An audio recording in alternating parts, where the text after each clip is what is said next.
The thing I like most about working at ADS is I'm partnered with referring providers, and it allows us to diagnose and treat oral facial pain.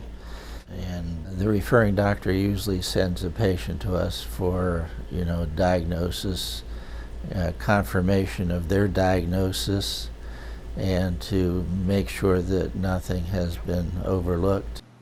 A lot of times the patient's in the chair, they've got a retreatment that they've got to deal with, or if it's not going to be retreated, they're looking at an extraction, implant case, and they use the phrase. They say, well, what would you do? And my answer is, if this were my wife or if this is a family member, I'd have Ron Hand take a look at this and see what he thinks in terms of, should this thing be retreated or is it a goner?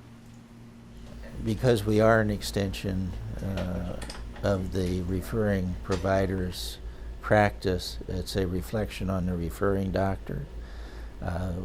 He is informed of what we did. Treatment plans are sent with all the radiographs.